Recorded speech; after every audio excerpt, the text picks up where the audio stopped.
오늘 예배 가운데 하나님이 우리와 함께 하시는 줄로 믿습니다.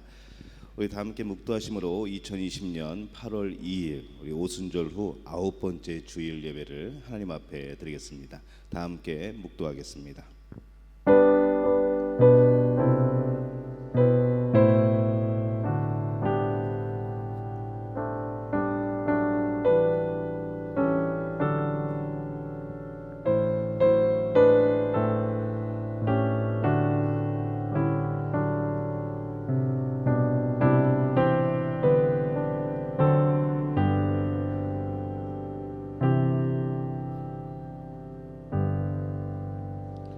여호와는 은혜로우시며 긍휼이 많으시며 노하기를 더디하시며 인자하심이 크시도다.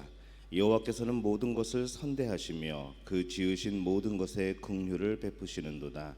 여호와여, 주께서 지으신 모든 것들이 주께 감사하며 주의 성도들이 주를 송축하리이다. 아멘.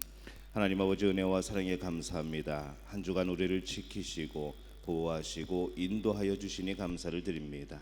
오늘 그 감사함에 우리 믿음의 가족들이 주 앞에 나와 찬양하며 영광 돌리며 또 경배하오니 이곳에 함께 하시어 영광 받아 주옵소서. 예수님의 이름으로 기원하옵나이다. 아멘. 우리 다 함께 일어나셔서 우리 임재 하늘의 문을 여소서 우리 찬양하겠습니다.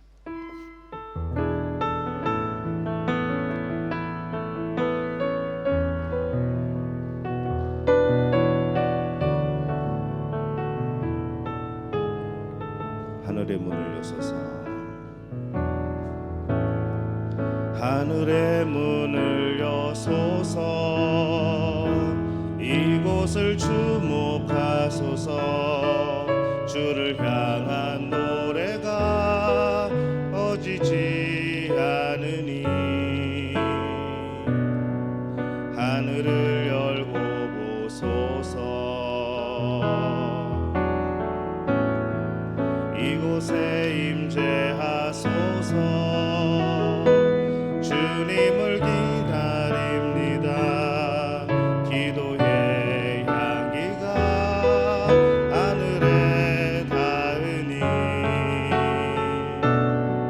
주여 임재하여 주소서. 이곳에 오셔서 이곳에서 드리는 예배를 받으소서. 주님의 이름만이 오직 주의 이름만 이곳에 오셔서 이곳에 앉으소서. 이곳에서 드리는 예배를 받으소서. 주님의 이름만이 오직 주의 이름만 이곳에 있습니다. 우리 교동문 31번 시편 68편 말씀 함께 교독하겠습니다. 교동문 31번 시편 68편 말씀입니다.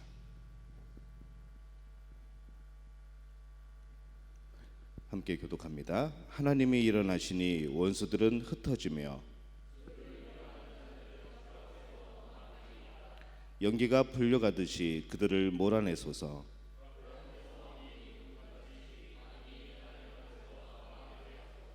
의인은 기뻐하여 하나님 앞에서 뛰놀며 기뻐하고 즐거워할지어다. 하늘을 타고 광야에 행하시던 일을 위하여 대로를 수축하라. 그의 거룩한 처소에 계신 하나님은 고아의 아버지시며 과부의 재판장이시라. 갇힌 자들은 이끌어내사 형통하게 하시느니라. 하나님이여, 주께서 가난한 자를 위하여 주의 은택을 준비하셨나이다. 아멘. 사도신경으로 우리의 신앙을 고백합니다. 나는 전능하신 아버지 하나님 천지의 창조주를 믿습니다. 나는 그의 유일하신 아들 우리 주 예수 그리스도를 믿습니다. 그는 성령으로 잉태되어 동정녀 마리아에게서 나시고 본디오 빌라도에게 고난을 받아 십자가에 못 박혀 죽으시고 장사된 지 사흘 만에 죽은 자 가운데서 다시 살아나셨으며 하늘에 오르시어 전능하신 아버지 하나님 우편에 앉아 계시다가 거기로부터 살아있는 자와 죽은 자를 심판하러 오십니다. 나는 성령을 믿으며 거룩한 공교회와 성도의 교제와 죄를 용서받는 것과 몸의 부활과 영생을 믿습니다.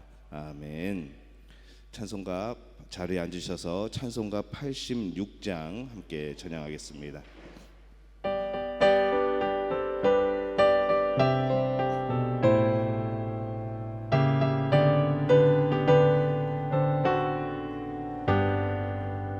내가 늘 의지하는 예수 나의 상처 입은 심령을 불쌍하게 여기사 위로하여 주시니 기쁘신 나의 좋은 친구 내가 의지하는 예수 나의 사모하는 친구 나의 기도 들으사 응답하여 주시니 기쁘신 나의 좋은 친구 주의 손 의지하고 살 때 나를 해할 자가 없도다.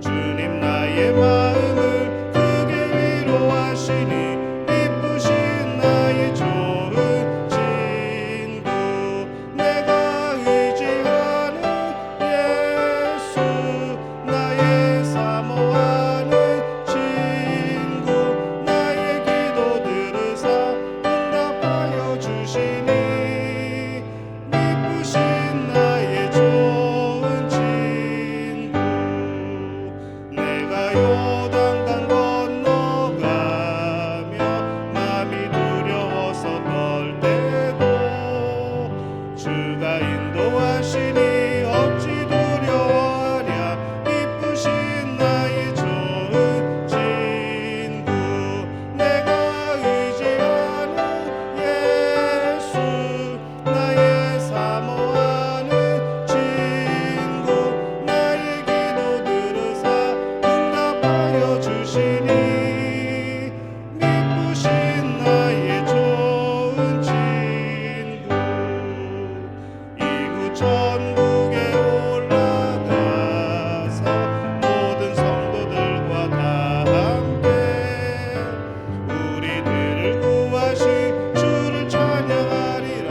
기쁘신 나의 좋은 친구 내가 의지하는 예수 나의 사모하는 친구 나의 기도 들으사 응답하여 주시니 기쁘신 나의 좋은 친구. 아멘. 김병일 장로님 우리를 대표하여 기도해 주시겠습니다.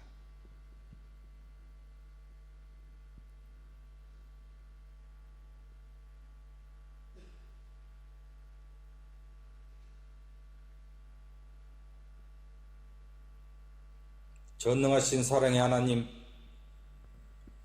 오늘 저희를 여러 가지 모양으로 안식일에 불러주시어 경배와 찬양으로 예배드릴 수 있게 하여 주시니 감사드립니다. 저희가 아버지라 부르며 찬양할 수 있는 저희의 전부 되신 아버지 하나님, 이 시간 저희에게 은혜를 주시어서 신령과 진정으로 마음 깊은 곳에 우러나오는 감사 예배가 될 수 있도록 인도하여 주시옵소서.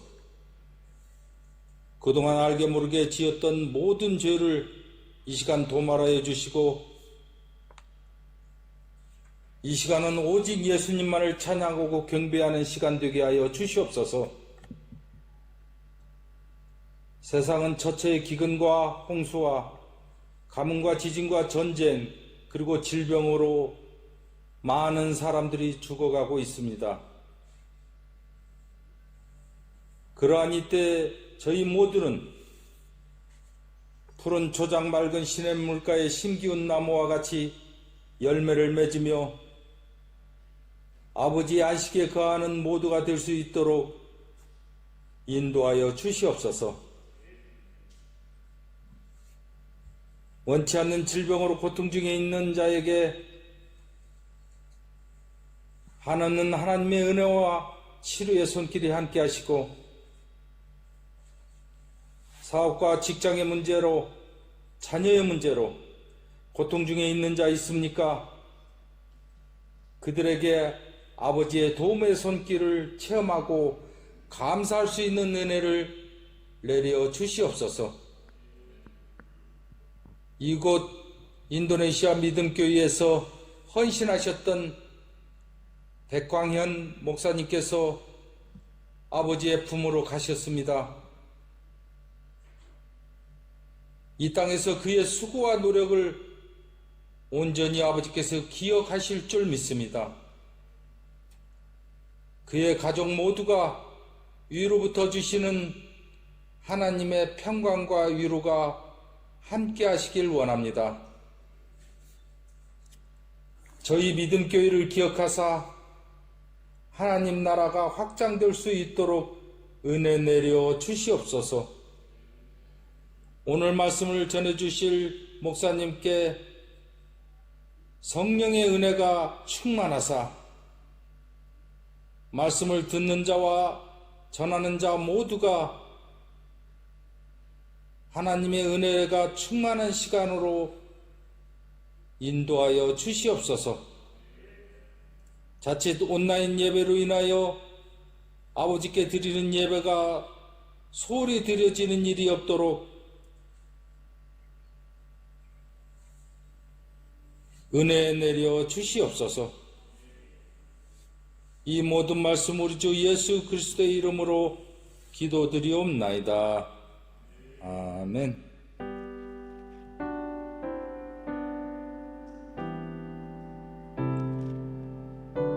전능하신 사랑의 하나님, 우리 함께 나누실 말씀 보겠습니다. 신약성경 갈라디아서 2장 20절 말씀. 오늘 말씀이 두 군데입니다. 먼저 갈라디아서 2장 20절 말씀입니다.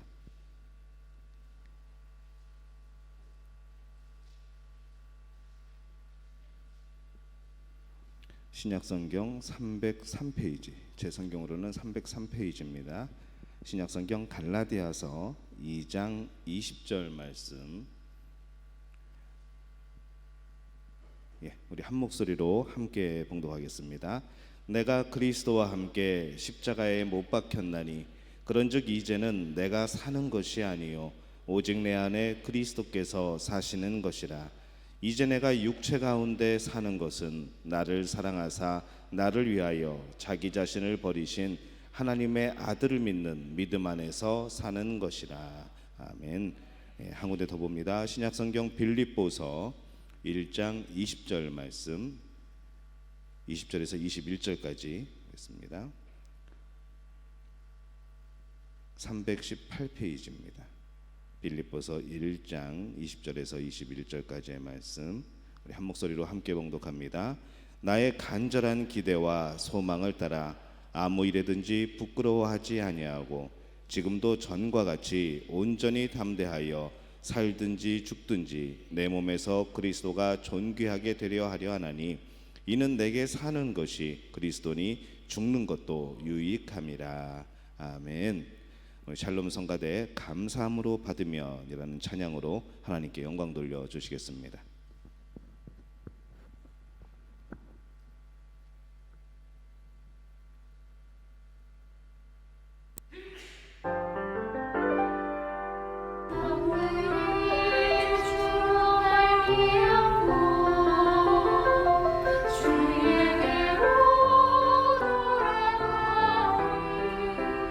이 세상 모든 것이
이 교회에서 들으니까 훨씬 더 은혜롭습니다. 교회가 소리가 울려서 훨씬 더 화음이 아름답게 들립니다. 제가 직접 들었을 때는 조금 안 맞는 부분도 있었는데 이 소리가 울리다 보니까 훨씬 더 은혜롭고 완벽한 그런 찬양이 되었습니다. 참 은혜입니다. 모든 것이 하나님의 은혜이죠. 감사함으로 버릴 것이 아무것도 없습니다. 감사합니다. 오늘 중심이라는 제목을 가지고 하나님의 말씀을 나누려고 합니다. 오늘 하나님의 사랑, 또 예수 그리스도의 십자가의 은혜, 또 이것에 우리가 감사해서 오늘 주회전에서 또 우리 온라인으로 우리 예배하는 여러분들을 주님의 이름으로 축복합니다. 하나님께 우리가 예배를 드린다는 것은 하나님의 자녀라는 것을 의미하죠. 하나님의 자녀가 아닌데 예배를 드릴 이유가 없습니다. 또 예수 그리스도의 구원의 은혜를 내가 기억하며 산다고 하는 것이죠. 그래서 예수님의 십자가의 고난, 또 예수님의 부활, 우리가 그것을 기념하여서 우리는 매 주일마다 하나님 앞에 감사함으로 예배를 드리는 겁니다. 더 나아가서 내가 살아가는 이유가 무엇일까, 내가 살아가는 목적이 무엇일까 하게 될 때에 바로 하나님께 영광을 돌리기 위하여서 내 삶을 통해, 내 모든 것을 통해서 하나님께 영광을 돌리기 위함임을 고백하고 또 증명하는 것이 예배입니다. 그래서 예배는 사실 증명하는 겁니다. 내가 하나님의 자녀라는 것을 증명하는 것이죠. 하나님의 자녀가 아닌데 예배를 나올 이유가 없습니다. 내가 하나님께 영광 돌릴 목적으로 살아간다는 것을 생각하지 않을 때, 그것을 목표로 삼지 않을 때 교회 나올 이유가 없는 것이죠. 그래서 우리는 이 교회 나왔다는 것이, 우리가 오늘 예배를 드리고 있다는 것이, 그것이 온라인이든 오프라인이든 상관없이 바로 오늘 예배 자리에 우리가 있다는 것이 하나님의 자녀임을 증명하는, 여러분들의 신앙을 증명하는 그런 증명이 되는 줄로 믿습니다. 그래서 오늘 이곳에 계신 분들이, 또 우리 온라인상에서 예배 참여하는 분들이 참 복된 분들인 줄로 믿습니다. 우리 옆에 분에게 인사할까요? 참 복된 분입니다. 예전에 길거리에 걸어가면은 한국에서 어머 참 복되게 생기셨네요 라고 말을 합니다. 그게 교회 사람이 아니고 좀 이상한 그런 종교 집단의 그건데, 그래서 참 복되게 생기셨네요, 참 복이 많으시겠어요 그럽니다. 거기 따라가면은 제사 드려야 되고 돈 내야 되고 막 그럽니다. 그래서 그런 게 있는데, 우리가 말하는 이 복이라는 것은 하나님이 주시는 복이죠. 우리가 뭐 살아가면서 뭐 여러 가지 상황에 의한 복이 아니라 하나님이 우리에게 주신 그런 복인 줄로 믿습니다. 여러분은 또 그런 복을 구하여야 되는 것이죠. 오늘 예배하는 심령에 성령의 놀라운 역사가 여러분 마음속에 함께 하시기를 바랍니다. 성경은 살아계신 하나님의 말씀입니다. 능력이 있습니다. 믿어지시면 아멘으로 고백하시면 됩니다. 그 말씀 전체가 우리를 향한 이 하나님의 그 사랑을 기록을 하고 있죠. 그래서 성경을 꽉 눌러서 꾹 짜면은 한 방울이 떨어지는데, 그게 무엇인가 하면은 예수 그리스도입니다. 근데 그 예수 그리스도 안에 무엇이 있는가? 하나님의 사랑이 있는 것이죠. 그래서 이 성경은 하나님의 사랑을 기록하고 있습니다. 그래서 우리는 그 말씀을 붙들고 믿고 그렇게 살아가는 것이죠. 특별히 나의 삶 속에서 힘이 되고 능력이 되는 그런 말씀, 때로는 우리가 힘들 때에 우리에게 위로가 되었던 그런 말씀들의 구절들은 우리가 참 기억을 하게 되고 마음에 새겨지게 됩니다. 어떤 분들은 요한 3서 2장 말씀을 좋아합니다. 사랑하는 자여 내 영혼이 잘된 같이 너가 범사에 잘되고 강건하기를 내가 간구하노라. 또 시편 34편 4절 말씀도 내가 여호와께 간구하매 내게 응답하시고 내 모든 두려움에서 나를 건지셨도다. 또 우리가 시편 23편 1절은 잘 아시죠? 여호와는 나의 목자시니 내게 부족함이 없으리로다. 전체 다 외우시는 분들도 있습니다. 또 빌립보서 4장 13절에 보면은 내게 능력 주시는 자 안에서 내가 모든 것을 할 수 있느니라. 우리는 그렇게 이런 말씀들을 기억하면서 정말로 힘들 때 그 맞는 말씀들을 떠올리면서 아 맞아, 하나님이 이렇게 하신다고 하셨지 하면서 우리는 거기서 힘을 얻습니다. 저는 갈라디아서 2장 20절을 좋아합니다. 오늘 본문의 말씀이죠. 내가 그리스도와 함께 십자가에 못 박혔나니 그런즉 이제는 내가 사는 것이 아니요 오직 내 안에 그리스도께서 사시는 것이라. 이제 내가 사는 육체 가운데 사는 것은 나를 사랑하사 나를 위하여 자기 자신을 버리신 하나님의 아들을 믿는 믿음 안에서 사는 것이라. 이렇게 말씀을 합니다. 근데 이 말씀을 가만히 읽다 보면은 참 이 말씀 안에 깊은 은혜가 있습니다. 이 한 구절 안에 하나님의 구원의 메시지가 있고요. 또 이 가운데 제일 중요한 단어는 그리스도를 발견을 하는 것이죠. 그리스도를 빼놓으면은, 예수 그리스도를 빼내놓으면은 아무것도 의미가 없는 그런 구절이 되어버립니다. 그래서 이 말씀의 중심은 예수 그리스도입니다. 이 말씀을 크게 두 부분으로 나눠보면은 이 앞부분은 이렇습니다. 그리스도께서 나를 위해서 어떤 일을 하셨는가, 이것이 나와 있죠. 내가 그리스도와 함께 십자가에 못 박혔나니, 우리는 십자가에 못 박힌 겁니다. 이제 내가 사는 것이 아니죠. 오직 내 안에 그리스도께서 사시는 겁니다. 이 뒷부분은 뭘까요? 이제 내가 그리스도를 위해서 무엇을 해야 되는가, 이 내용이 나옵니다. 이제 내가 육체 가운데 사는 것은 나를 사랑하사 나를 위하여 자기 자신을 버리신 하나님의 아들을 믿는 믿음 안에서 사는 것이라. 이미 우리는 앞부분에서 예수님과 십자가에 못 박혀 죽었습니다. 예수님 우리에게 하신 일이죠. 그 다음에 이제 그 함께 죽임을 당한 나는 어떻게 앞으로 내 삶을 살아야 되는가?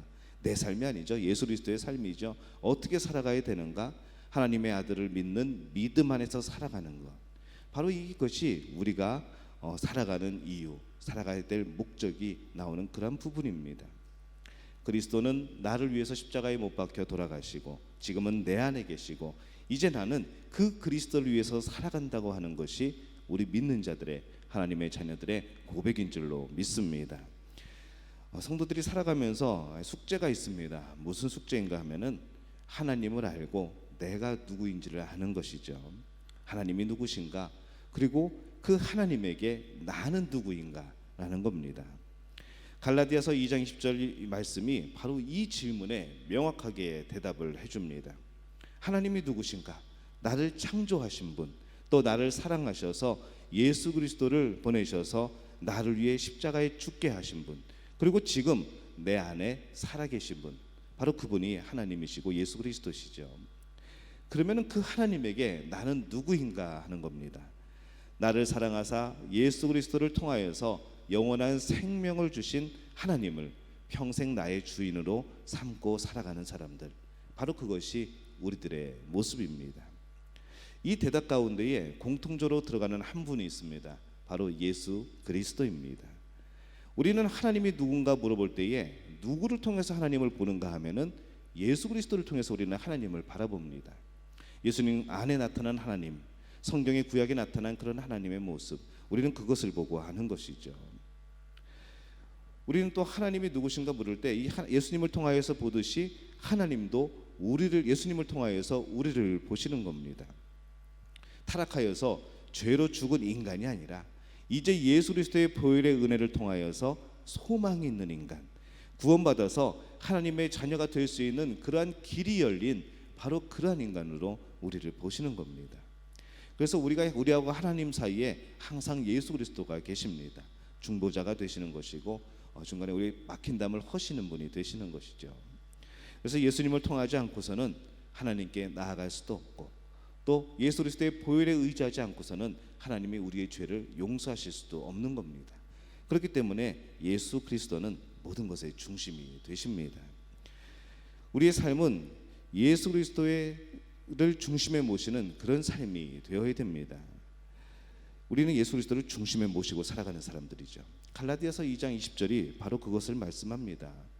예수님을 우리의 삶의 중심이 아니라 우리 주변에서 이렇게 어슬렁거리게 만드셨던 그런 우리의 삶의 모습들이 있는 것이죠.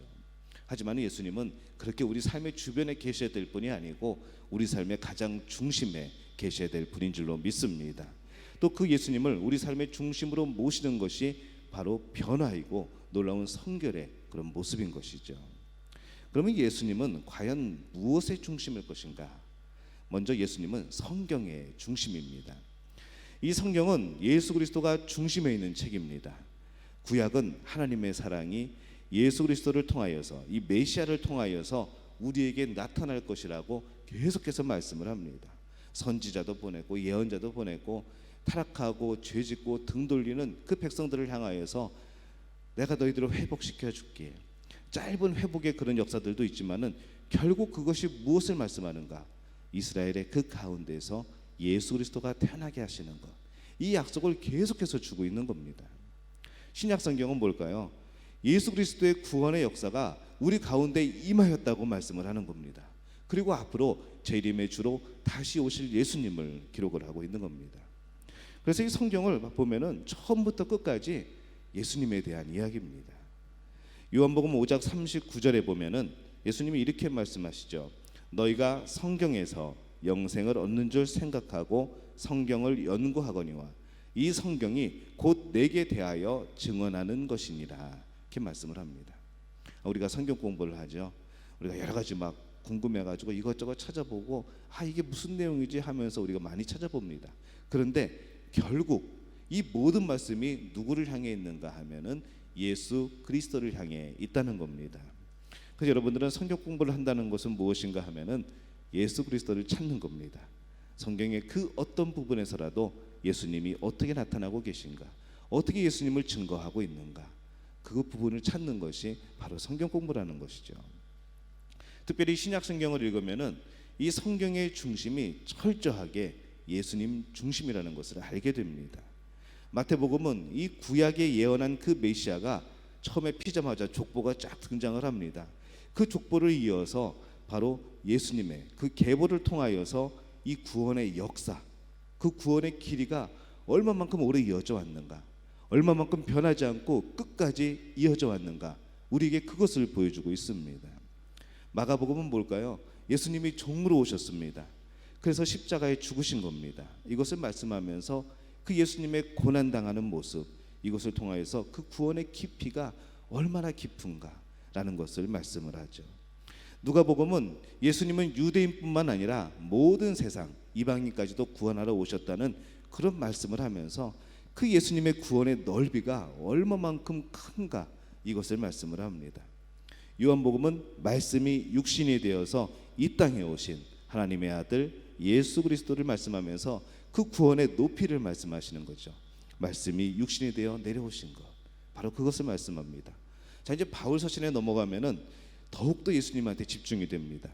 로마서는 예수 그리스도가 어떻게 우리를 죄로부터 구원하는지 정말로 논리정연하게 보여줍니다. 고린도서는 교회의 주인이 예수 그리스도라고 말씀을 합니다. 갈라디아서는 우리에게 자유를 주시는 예수님을 말씀을 하죠. 에베소서, 빌립보서, 골로새서는 예수 그리스도가 우리의 기쁨이고 신앙의 근거라고 어디에서 외치는가 하면은 감옥 안에서 외치고 있습니다. 데살로니가서는 다시 오실 예수님을 나타내죠. 디모데서는 예수 그리스도의 중심이 되는 교회 생활을 어떻게 할 것인가, 이것을 기록을 합니다. 요한계시록은 다시 오실 예수님을 말씀하시죠. 그리고 마지막에 외칩니다. 아멘 주여 오시옵소서, 이렇게 외치는 겁니다. 성경의 그 어느 것도 예수님을 빼놓으면 이해되는 것도 없고 설명할 것도 아무것도 없는 것이죠. 그래서 설교도 그렇습니다. 제가 여러 번 설교를 하겠지만은 예수님 빼놓고 설교하면은 이 설교의 내용이 무슨 의미가 있겠습니까? 하나님의 사랑, 예수 그리스도, 지금 우리 안에 계신 그분, 항상 그분이 등장하게 되고 그분이 주인이 되어야 되고 그분이 중심이 되어야 되는 것이죠. 가만히 듣다 보면은 설교는 사실 다 똑같습니다. 어떻게 어떤 부분을 어떻게 해석하냐라고 그런 해석의 방법들, 그리고 예화가 들어가고 또 어떻게 관점을 가지느냐, 이것의 차이이지 결론은 무엇인가 하면은 예수 믿으면 구원받는다라는 겁니다. 예수 믿으면 하나님의 자녀가 된다는 것이죠. 천국의 백성이 된다는 겁니다. 항상 설교는 그게 결론입니다. 그걸 빼놓으면은 점점 이상해지는 겁니다. 그래서 혹시라도 제 설교에서 앞으로 예수 그리스도가 빠지게 된다고 한다면은 여러분이 저에게 카톡을 보내시면 됩니다. 오늘은 예수님이 없었어요, 그러시면 됩니다. 그러면 제가 갑자기 정신을 차리고 다시 예수님을 중심에 모시는 그런 설교를 하게 될 겁니다. 근데 아마 거의 안 빠질 겁니다. 그래서 여러분들 항상 말씀을 드릴 때마다 예수 그리스도를 생각하시고 떠올리시고 마음에 새기는 그런 분들이 되시기를 바랍니다. 또 예수 그리스도는 성경의 중심이지만 또 교회의 중심입니다.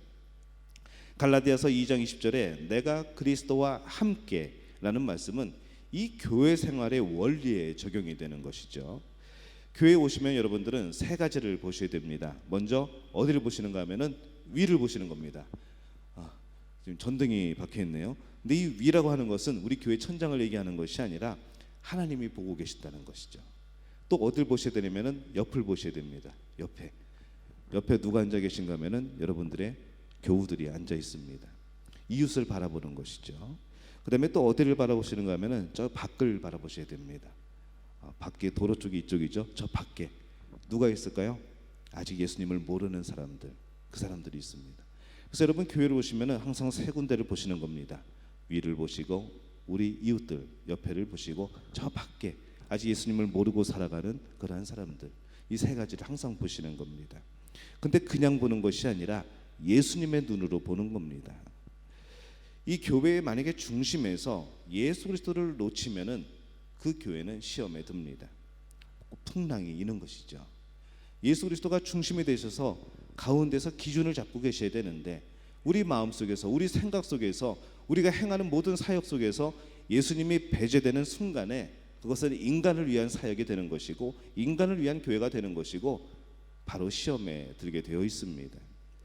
그래서 교회는 예수 그리스도가 중심에 없으면 세상의 모임보다도 못한 모임이 교회입니다. 세상의 친목단체, 기관들 같은 생각을 가지고 같은 취미를 가지고 같은 부류의 사람들이 모입니다. 그런데도 참 힘들죠. 근데 이 교회 안에는 얼마나 다양한 사람들이 있습니까?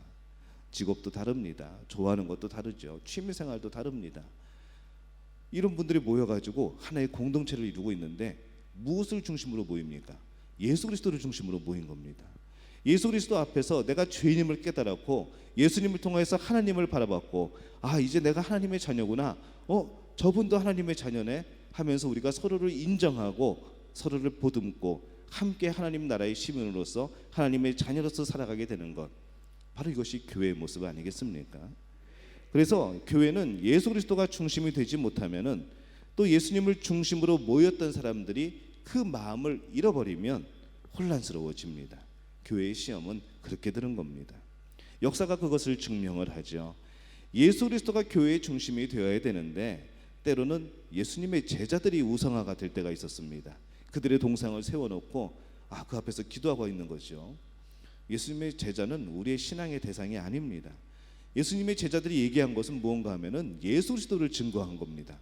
근데 왜 우리는 예수 그리스도를 안 믿고 그 제자를 섬기고 있냐는 것이죠. 그런 때가 있었습니다. 성모 마리아가 중심이 되어버릴 때가 있었습니다.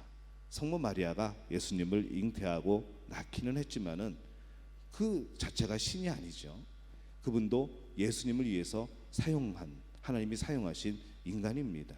근데 이 성모 마리아를 자꾸 신앙으로 사겨버리는 것이죠. 자꾸 섬기게 되는 겁니다.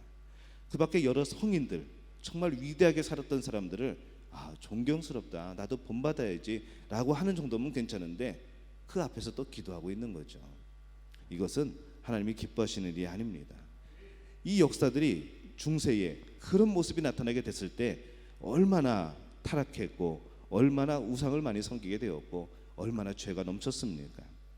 그래서 이제 다시 예수 그리스도가 교회의 중심이 되게 하자, 인간의 말이 아니고 하나님의 말씀이 다시 중심이 되게 하자, 다시 하나님의 말씀으로 돌아가자 해서 일어난 것이 종교개혁입니다. 기독교는 예수 그리스도 그 이상도 아니고 예수 그리스도 이하도 아닙니다. 교회의 중심은 오직 예수 그리스도인 줄로 믿습니다. 그분이 교회의 전부입니다. 다른 것이 없는 것이죠. 예수님만 있으면 되는 겁니다. 예수님만 있으면 충분합니다. 한번 따라해 볼까요? 예수님만 있으면 충분합니다. 이 충분하지 않은데요. 예수님만 있으면 충분합니다. 그렇게 해보겠습니다. 예수님만 있으면 충분합니다. 이것이 여러분들의 신앙의 고백이 되시기를 예수님의 이름으로 축원합니다. 그래서 우리 교회가 항상 예수 그리스도를 중심으로 하나님을 바라보고 이웃을 바라보고 그리고 멀리 예수님을 모르는 사람까지도 바라볼 수 있는 그런 마음을 품게 되기를 예수님의 이름으로 축원합니다. 자, 세 번째로 예수님은 우리의 신앙과 삶의 중심입니다. 빌립보서 1장 20절에 보면은 나의 간절한 기대와 소망을 따라 아무 일에든지 부끄러워 아니하고 지금도 전과 같이 온전히 담대하여 살든지 죽든지 내 몸에서 그리스도가 존귀하게 되려 하나니, 이렇게 말씀을 합니다. 우리의 제일 큰 문제가 뭘까요? 이 죽음에 대한 문제입니다. 사람의 근데 근본 문제는 죽고 사는 문제는 사실 아닙니다. 얼마나 사는가 삶의 수준의 문제도 아닙니다. 병에 걸리고 안 걸리고 사실 이것이 우리의 중심은 아닙니다. 하나님 앞에 설 때에 여러분 재산 수준으로 하나님 앞에서 판단받지 않습니다. 내가 병들었다고 그래서, 내가 건강하지 못했다고 그래서 하나님 앞에 책망받지 않습니다. 그렇다고 내가 건강하다고 그래서 야 건강 잘 지켰구나 어디서 들어와 이러지 않으신다는 겁니다. 우리가 지금 이 땅에서 가지고 있는 것, 이것 가지고 우리는 하나님 앞에서 판단받지 않는다는 것이죠. 근데 우리는 자꾸 이것으로 판단받는 것처럼 생각하고 살아갑니다. 어떤 목적이 특별한 목적이 아니고 그냥 많이 가지고 싶은 거죠. 내가 열심히 살았다는 그런 증명은 될 수 있을지 몰라도 하나님이 나의 재산 가지고 판단을 하실까요? 하나님이 나의 이런 모습, 건강하고 건강치 못한 모습을 가지고 판단을 하실까요? 그래서 여러분들 혹시라도 몸이 아프신 분들 있으면은 하나님 앞에서 나는 죄인입니다, 이 병 때문에 죄인이라고 생각하지 마시기를 바랍니다. 이 세상은 신앙인들도 병 들 수 있습니다. 신앙인들도 어려움 당할 수 있습니다. 하나님의 자녀들도 핍박받을 수 있습니다. 이 세상은 천국이 아닙니다. 이 세상이 천국이 될 리는 없습니다. 하지만 우리는 예수 그리스도를 통하여서 천국을 경험하고 사는 것이죠. 언제 진정한 천국을 경험합니까? 예수님이 다시 오시는 그날에 우리는 진정한 천국을 경험하는 겁니다. 하지만 우리는 이 땅에서 그 예수님을 통하여서 하나님의 나라를 조금씩 느끼며 살아가는 것이죠. 왜냐하면 우리에게 그런 소망이 없으면 우리가 신앙생활을 어떻게 하겠습니까? 그래서 이 천국은 바로 우리가 고난을 당할 때 그 정말로 평안한 마음이 들 수가 없는데 평안한 마음이 들 때 그때 조금씩 경험이 되어지는 겁니다. 천국이 이런 곳이구나. 우리가 예수님을 의지하면서 그 천국을 경험하는구나. 예수님이 진정으로 오실 때 그 천국은 얼마나 더 좋을까라는 생각을 하게 되는 것이죠. 우리 삶의 중심은 예수님입니다. 나의 삶 속에서 예수 그리스도가 존귀하게 되는 그런 삶을 살았는가? 예수 그리스도를 나의 중심으로 모시고 살았는가? 하나님은 천국 앞에서 바로 이것을 우리에게 물어보실 겁니다. 여러분, 하나님께서 물어보실 때 어떻게 대답하시겠습니까? 만약에 지금이라도 하늘에서 나팔 소리가 울리고 예수님이 오셔가지고 야, 너는 나를 중심으로 살았니? 라고 물어보실 때, 내가 존귀하게 되는 그런 삶을 살았니? 라고 물어보실 때 여러분은 지금 이 순간에 어떻게 대답할 수 있겠습니까? 담대하게 대답할 것이 있으시기를 예수님의 이름으로 축원합니다. 우리 성도님들은 평생에 하나님이 주신 그 물질을, 또 하나님이 주신 그 은사를, 그리고 우리의 몸을 바로 예수 그리스도를 나타내는 일에 사용하게 되시기를 바랍니다. 내 중심으로 살면은 하나님이 하시는 일에 대해서 늘 불평이 생깁니다. 왜냐하면 하나님의 일은 정말 나랑 안 맞을 때가 많습니다. 우리 모두가 다 경험을 하죠. 난 이렇게 하고 싶은데 내 인생의 방향은 이쪽인데 하나님은 자꾸 딴 데로 가시는 거죠. 그쪽 아니야, 이쪽이야 라고 말씀을 하시는 겁니다. 내 취향이 아닌데 하나님이 베푸시는 방법들은 우리의 취향과는 너무나도 다를 때가 많습니다. 그래서 우리의 신앙생활은 어떻게 보면은 내 자아를 죽이는 것이 바로 신앙생활이 아닐까 생각을 하는 거죠. 내가 이해하지 못할지라도 하나님을 따라가는 겁니다. 내가 이해하지 못할지라도, 내가 만족하지 못할지라도 하나님이 주시는 것에 대해서 감사하는 겁니다. 먼 훗날에 우리는 알게 되는 것이죠. 그래서 이쪽으로 인도하셨구나. 그래서 요만큼만 주셨구나. 그래서 이거를 나한테 주셨구나. 그때 우리는 간증하고 고백하게 되는 겁니다. 우리가 그런 경험을 하지만은 금방 또 잊어버립니다. 늘 불평을 하고 이번에는 또 왜 이러실까? 전번에는 그렇게 감사하다고 해놓고서는 이번엔 또 왜 이러시는가라고 말을 하는 거죠. 조금만 기다리시면, 조금만 한 걸음 물러나시면 하나님의 놀라운 역사가 보일 줄로 믿습니다. 우리는 또 그런 말을 하죠. 이 하나님이 하시는 일에 대해서 늘 불평을 가질 때 이 교회가 나를 위해서 아무것도 안 해준다고 생각을 하는 거죠. 교회는 여러분들을 위해서 뭘 해주는 데가 아니라 여러분들이 하나님을 섬기게 하는 그런 역할을 해주는 곳입니다. 그래서 교회에서 자꾸 뭘 받으려고 하지 마시고 여러분이 하나님 앞에 자꾸 무엇인가를 하려고 하는 그런 삶이 먼저 되어야 됩니다. 저희는 그거를 도와주는 것이죠. 근데 여러분들이 만약에 하나님의 중심으로 살게 되면은 제일 먼저 보이는 것이 내 부족함이 보이게 됩니다. 하나님의 응답 앞에 겸손해질 수밖에 없죠. 내게 주신 은혜가 내게 족하다는 것을 깨닫습니다. 아무런 은혜도 받지 못할 사람들인데 하나님의 은혜를 주시는 거죠. 진정한 벌을 받아야 되는데 하나님이 긍휼을 베풀어 주시는 겁니다. 이 감사할 수밖에 없는 것이죠. 그리고 섬김을 받기 이전에 섬기고 싶어 합니다. 요즘에 여러분들은 어떤 마음으로 살아가고 계십니까? 인생의 근본 문제는 예수님을 닮아가느냐 아니냐, 예수님을 중심으로 살았는가 아닌가, 이것의 문제입니다. 이것 때문에 씨름하는 거죠. 신앙생활은 살든지 죽든지 우리 삶의 모든 부분에 예수님을 담고 예수님이 중심이 되게 하는 것이 바로 신앙생활인 줄로 믿습니다. 갈라디아서 2장 20절 말씀에 내가 그리스도와 함께 십자가에 못 박혔나니, 그리고 빌립보서 1장 20절에 살든지 죽든지 내 몸에서 그리스도가 존귀히 되게 하려 하나니, 이 두 말씀을 이어보면은 참 재밌습니다. 제가 한번 연결해 보겠습니다. 내가 그리스도와 함께 십자가에 못 박혔나니 그런즉 이제는 내가 사는 것이 아니요 오직 내 안에 그리스도께서 사시는 것이라. 이제 내가 육체 가운데 사는 것은 살든지 죽든지 내 몸에서 그리스도가 존귀하게 되려 하나니. 이렇게 연결이 되죠. 이 두 말씀을 보게 될 때에 살든지 죽든지 내 몸에서 그리스도가 존귀하게 되려 하는 것, 그걸 위해서 우리는 예수님과 십자가에 못 박힌 이후에 바로 이 삶을 살아야 되는 겁니다. 저는 여러분들에게 묻습니다. 우리 가정의 중심이 과연 예수 그리스도입니까?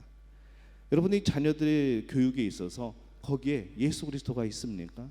우리 자녀들이 예수님을 위해서 일하게 해달라고, 하나님의 영광을 위해서 공부하게 해달라고 여러분 그런 기도가 있습니까? 그래서 진학시키고 그들의 자녀들의 진로를 결정할 때에 여러분 예수님이 중심에 있으셨습니까? 여러분 자녀들을 결혼시킬 때 예수 그리스도가 그 중심에 있었습니까? 그 신앙을 보고 있습니까? 그건 배경이 아니고 그 신앙, 배경은 신앙의 배경을 보셔야 되겠죠. 정말 그것을 더 중요하게 여기십니까? 부부 사이에 그리스도가 있습니까? 오늘 우리 부부들도 많이 나오셨는데 여러분 부부 사이에 예수 그리스도가 계십니까? 계시기를 축원합니다. 부모님을 대할 때 여러분 부모와 여러분 사이에 예수 그리스도가 계십니까? 무엇인가 잘 될 때, 또 무엇인가 정말 안 풀릴 때, 그때에도 역시 예수 그리스도가 계십니까? 여러분 직장 생활에 예수 그리스도가 계십니까? 여러분 사업을 진행할 때 거기에 예수님의 중심이 계셨습니까? 우리 삶의 기준, 그 중심은 예수 그리스도인 줄로 믿습니다. 여러분은 어떤 삶을 살고 계십니까? 예수 그리스도가 없으면 모든 것이 실패입니다. 하지만 예수 그리스도가 계시면, 그분이 중심에 계시면 여러분들은 복된 인생인 줄로 믿습니다. 오늘 예수 그리스도가, 오직 예수 그리스도만이 중심이 되는 그 삶을 통하여서 복을 누리며 승리하는 우리 믿음의 가족들이 되시기를 예수님의 이름으로 축원합니다. 제가 기도하겠습니다. 하나님 아버지, 은혜와 사랑에 감사합니다. 우리 삶의 모든 부분에 예수 그리스도가 중심이 되게 도와 주옵소서. 우리 교회에, 우리가 살아가는 모든 환경 가운데 예수 그리스도가 중심이 됨을 선포하게 도와 주옵소서. 예수님의 이름으로 간절히 축복하며 기도하옵나이다. 아멘. 나의 모습, 나의 소유, 우리 찬양하면서 하나님 앞에 준비하신 예물을 드리겠습니다.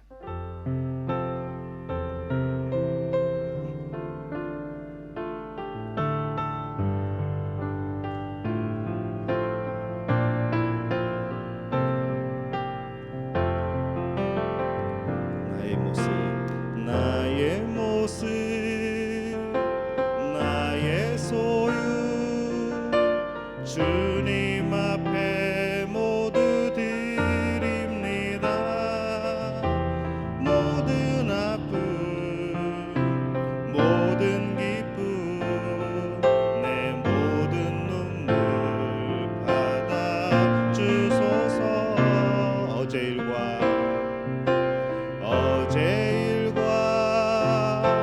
내일 일도 꿈과 희망 모두 드립니다.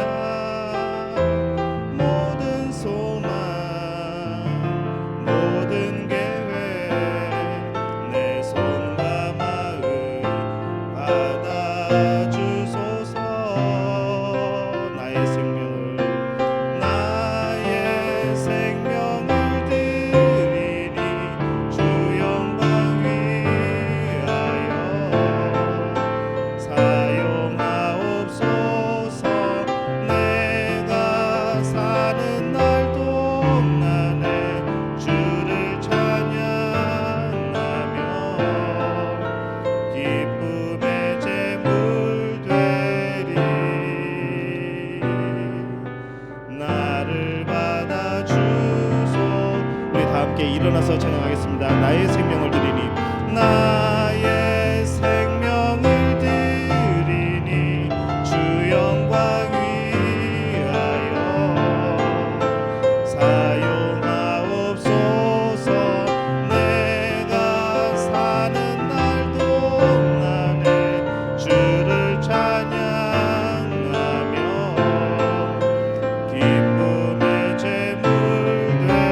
받아 주소서.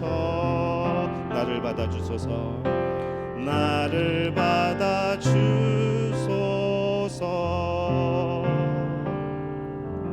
드린 예물 위해서 기도합니다. 하나님, 은혜와 사랑에 감사합니다. 오늘 거룩한 주일에 저희의 발걸음을 또 이곳에 또 온라인으로 인도하시니 참 감사를 드립니다. 우리가 하나님 앞에 예배를 드리는 이 순간 하나님께서 역사하시는 줄로 믿습니다. 주의 성령이 교통하시는 줄로 믿습니다. 그 어느 곳에 있든지 어느 자리에 앉았든지 어떠한 환경이든지 하나님 앞에 예배하는 우리 성도들을 주님 기억하여 주옵소서. 하나님, 오늘 우리가 예배드리면서 여러 가지의 모습으로 하나님을 섬깁니다. 예배위원으로 또 우리 안내로 또 우리 방송으로 또 반주로 하나님 앞에 섬기는 우리의 성도들을 기억하여 주옵소서. 저들의 삶에 함께하여 주옵소서. 하나님, 저들이 기도함으로 하나님 앞에 나오고 저들이 준비함으로 하나님 앞에 영광된 예배를 돌릴 수 있음을 기억합니다. 하나님, 저들의 삶을 기억하여 주셔서 부으시고 채워주시어서 날마다 주님께 영광이 되는, 하나님께 영광이 되는 삶을 살아갈 수 있도록 주님 더하여 주시옵소서. 주님, 바라고 나온 것은 우리의 삶에 주신 많은 것들, 그 모든 것이 하나님의 것임을 고백을 합니다. 하나님, 그 가운데 10분의 1을 주 앞에 드립니다. 하나님, 11주 예물 주님 기억하여 주옵소서. 하나님이 예물에 주님 복 주시고 함께하여 주실 때에 저들의 신앙의 고백이 하나님 앞에 상달되어서 하나님 저들을 기쁘게 바라보시고 저들에게 더욱더 많은 것으로 맡겨 주시어서 이 땅에 살아갈 때에 그 풍성함으로 하나님의 큰 일을 감당할 수 있도록 주님 역사하여 주옵소서. 그 11제물이 날마다 늘어나게 도와 주옵소서. 아버지, 그리하여서 내가 살아가는 모든 순간이 하나님이 주시는 모든 것들이 바로 주인, 하나님이 주인되며 나는 그것으로 인하여서 오늘을 살아가고 있음을 고백하게 도와 주시옵소서. 오늘 감사의 예물로 주 앞에 드립니다. 하나님, 오늘 이 감사의 예물 드리면서 우리의 마음의 기도의 제목 또 우리의 감사의 조건들 하나님 앞에 고백을 합니다. 하나님, 기억하여 주옵소서. 우리의 삶 속에서 하나님이 주신 놀라운 감사의 제목들을 찾아가게 도와 주옵소서. 우리 입술에서 감사가 떠나지 않게 도와 주옵소서. 그 감사의 찬양이 우리 삶에 넘쳐나게 도와 주시옵소서. 하나님, 오늘 주일 예물로 하나님 앞에 드립니다. 하나님 전에 나올 때에 우리의 몸을 드리고 우리의 마음을 드리고 우리의 영혼을 드리고 우리의 물질도 주 앞에 드립니다. 하나님, 기억하여 주옵소서. 우리의 마음 정성을 이곳에 담아 드리오니 주님 받아 주옵시고 우리의 삶이 예배의 삶이 되게 도와 주옵소서. 날마다 삶의 예배가 되게 도와 주시옵소서. 그 어느 순간에도 내가 하나님 앞에 살아감을 기억하는 우리 성도들 되게 도와 주시옵소서. 오늘 선교 헌금으로 주 앞에 드립니다. 하나님이 예물 기억하여 주시옵소서. 아버지, 예물을 기억하시사 이 예물이 쓰이는 곳곳마다 주의 복음이 전파되게 도와 주옵소서. 성령의 강한 역사가 나타나게 도와 주시옵소서. 아버지, 개척되고 교회가 개척되고 우리 신학생들이 힘을 얻고 우리 어려운 이들이 힘을 얻고 또한 이것을 통하여서 우리 현지인 교회들이 살아나게 도와 주시옵소서. 하나님, 우리 선교사들 특별히 기억하여 주옵시되 하나님 저들에게 함께하여 주셔서 그곳에 죽은 자가 살아나며 병든 자가 치유되며 악한 영들이 물러가는 놀라운 역사들이 나타나게 도와 주시옵소서. 주님, 바라고 난 것은 또 구역 예물로 오늘 온라인상에서도 하나님 앞에 많은 예물을 드립니다. 하나님, 기억하여 주옵소서. 하나님, 저들의 그 예물이 하나님 앞에 크게 쓰임받게 도와 주옵소서. 아버지, 그 예물이 쓰이는 곳곳마다 예수 그리스도의 이름이, 그 복음이 전파되는 놀라운 역사들이 나타나게 도와 주옵소서. 하나님, 오늘 정말 우리 삶 가운데의 어려움으로, 직장과 사업의 어려움으로, 가정의 어려움으로, 또 몸의 아픔으로 인하여서 하나님 앞에 눈물 짓고 기도하는 우리 성도들이 있습니까? 하나님, 저들을 붙들어 주시옵소서. 하나님만이 모든 것이 되심을 고백하게 도와 주옵소서. 하나님께서 함께하여 주셔서 그 어려운 가운데서도 예수님만을 바라보며 예수님을 중심에 모시게 될 때에 놀랍게 변화되며 하나님 앞에서 복된 삶을 살아가는 저들의 삶이 이어지게 도와 주시옵소서. 예수 그리스도가 중심이 될 때에 우리 박한 병마들이 물러갈 수 있도록 도와 주시옵소서. 주 앞에서 회복되며 치유되며 하나님 앞에 영광된 건강한 모습이 될 수 있도록 주님 역사하여 주시옵소서. 모든 것을 주님께 의탁하옵고 예수님의 이름으로 간절히 축복하며 기도하옵나이다. 아멘. 교회 소식 함께 나누겠습니다. 우리 옆에 분들에게 다시 한번 인사합니다. 앉으셔도 됩니다. 옆에 분들 인사합니다. 사랑합니다. 축복합니다. 간격을 두고 앉으셨기 때문에 작은 목소리는 잘 안 들립니다. 크게 말씀하셔야 됩니다. 이 하나님의 은혜와 사랑이 참된 예배자로 살아가는 믿음의 가족들에게 함께 하시기를 바랍니다. 믿음교회 모든 예배는 온라인 실시간으로 방송이 됩니다. 다른 교회는 어떤지 모르겠습니다. 우리는 새벽 예배도 실시간으로 방송을 합니다. 우리 자부심이죠. 많이 참석해 주시기를 바랍니다. 또 온라인 그런 상황이 원활하지 않거나 현장 예배를 원하시는 분들은 우리 감염 예방 수칙을 잘 지키셔서 참석이 가능합니다. 열 체크하시고 마스크 착용하시고 손 씻으시고 그리고 몸이 좀 불편하시면 쉬셔도 됩니다. 이렇게 몸이 좋으실 때 그때 오셔서 함께 예배드리면은 또 은혜로운 예배가 될 줄로 압니다. 또 온라인 상에서도 여러분 여러 가지 방해와 여러 가지 시험이 있지만은 그럼에도 불구하고 끝까지 자리를 지키시는 분이 바로 하나님의 놀라운 기쁨과 또 만족을 주실 줄로 믿습니다. 가족은 함께 앉으셔도 됩니다. 그리고 개인은 우리 모든 자리마다 표시를 해놨습니다. 1.8m에서 2m 간격을 두고 자리를 배치했으니까 여러분 이렇게 앉으시면 되겠습니다. 오늘 정말 기쁜 소식이 있습니다. 오늘 점심이 있습니다. 여러분들 예배 끝나시고 식당에 내려가시면은 점심을 주는데 예전처럼 이렇게 막 음식을 같이 놓고 막 거기서 덜어먹고 이러지 않습니다. 개인으로 다 준비를 해놨으니까 개인이 받아가셔서 살짝 떨어지셔서 그렇게 드시면 되겠습니다. 상황이 상황인지라 그렇게 뭐 진수성찬은 아닙니다. 하지만은 그 어느 때보다도 의미 깊고 맛있는 식사가 될 줄로 믿습니다. 슬기로운 신방생활 계속 이어지고 있습니다. 한 주간 3명 이상에게 격려와 축복의 메시지를 보내주시고 예배를 독려해 주시기를 바랍니다. 특별히 구역장님들의 대단한 활약을 기대를 하겠습니다. 계속 이렇게 광고를 하는데 저는 광고가 되게 중요하거든요. 그래서 우리 구역장님들, 우리 구역 식구들 살펴주시고 정말 기도 제목이 있으신 분들은 저한테 카톡으로 개인적으로 보내주시면은 제가 그분들 위해서 함께 기도하도록 하겠습니다. 가끔 제가 소식을 먼저 듣는 경우들이 있습니다. 근데 저는 될 수 있으면 구역장님들이 저보다 한 발 앞서셨으면 좋겠습니다. 그래서 우리 구역장님들이 많이 힘써주시고 또 하나님께서 그 기억 여러분들이 노력하시고 또 여러분이 수고하는 그것을 기억하시고 복 주실 줄로 믿습니다. 우리 구역장님들 화이팅입니다. 힘내주시기를 바랍니다. 코로나19로 신음하는 지구촌을 위한 기도 제목 기억하시고 이 기도 제목이 빨리 사라질 수 있도록 여러분 계속해서 기도해 주시기를 바랍니다. 헌금은 온라인으로 드려주시고 우리 계좌 나와 있고 또 우리 이돈희 안수지사님께 어떤 헌금인지 명목을 알려주시기를 바랍니다. 김기호 교수님 계속해서 방송이 되고 있습니다. 주보 참조하셔서 그렇게 방송 들으시기를 바랍니다. 초등부 성경암송 모여라 계속 진행 중입니다. 중고등부 성경 읽기 매일 진행 중에 있습니다. 교우 소식입니다. 우리 유창기 집사님, 김효진 집사님 개업을 하셨습니다. 식당입니다. 카페, 집밥. 전 진짜 집밥처럼 맛있습니다. 제가 한 몇 번 갔다 왔는데 제가 기억하기로는 인도네시아에서 제일 맛있는 음식이 나옵니다. 그리고 음식이 제가 춘천에서 이렇게 먹던 그런 음식의 기억들이 있는데 아니 집사님이 갑자기 그런 음식들을 내어주시길래 제가 깜짝 놀랐습니다. 퀄리티도 뛰어납니다. 가격도 아주 훌륭합니다. 왜 이렇게 광고를 하시는 줄 알겠죠? 많이 가시라는 이야기입니다. 오늘 밤에 집에서 밥하기가 귀찮으시다 그럴 때는 카페 집밥을 이용해 주시기 바랍니다. 어디 있는가 하면은 빨라디안 아파트 클럽하우스 1층에 있습니다. 그거 하나밖에 없습니다. 아주 독보적인 위치니까 가시면은 여러분 맛있게 드실 수 있습니다. 또 가실 때 그냥 가지 마시고 방법이 하나 있습니다. 들어가실 때 어디 있는지 분명히 알고 있지만은 지나가는 사람한테 한번 물어봐 주십시오. 이렇게 카페 집밥이 어디 있어요?라고 인도네시아 말로 물어보셔야 될 겁니다. 물어보시면은 그분들에게도 광고가 되고 또 그렇게 될 겁니다. 또 우리 다른 우리 교회의 교인분들도 많이 알려주셔서 우리 교회는 집밥이 있다라고 광고를 많이 해주시기를 바랍니다. 이상하게도 우리 교회에는 음식 잘하시는 분들이 굉장히 많습니다. 밴드상에서 또 우리 톡상에서 여러 가지 음식을 만드시고 계신데 많이 이용해 주시고 저희들도 맛있게 먹고 있습니다. 물론 저희들도 사 먹고 있습니다. 여러분들도 많이 이용해 주시기를 바랍니다.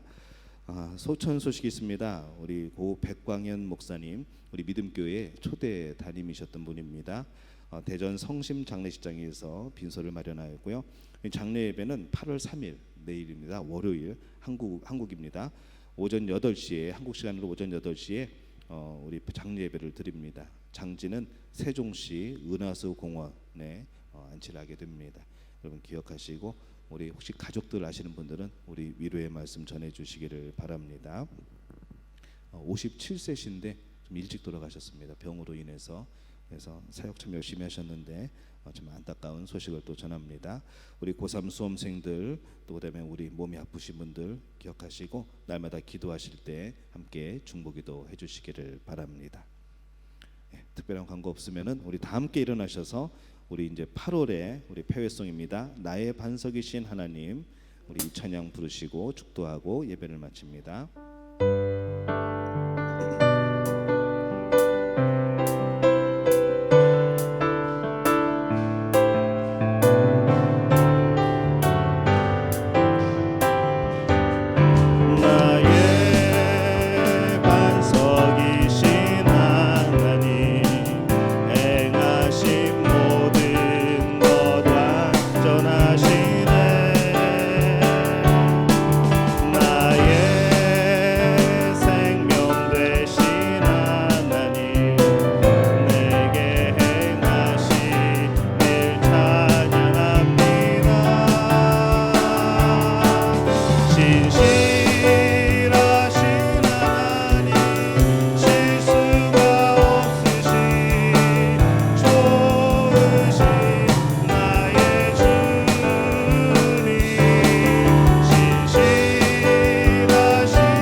신실하신 하나님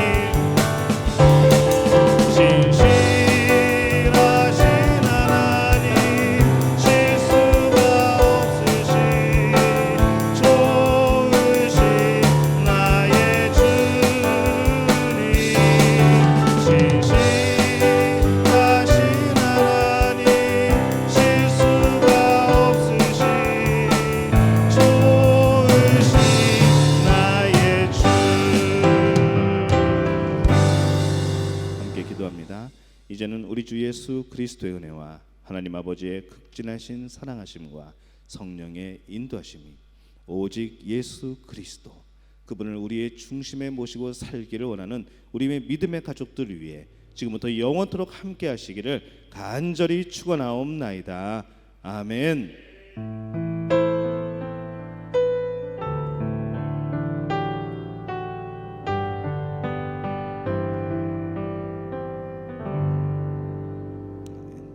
우리 하나님께 박수로 영광 돌리겠습니다.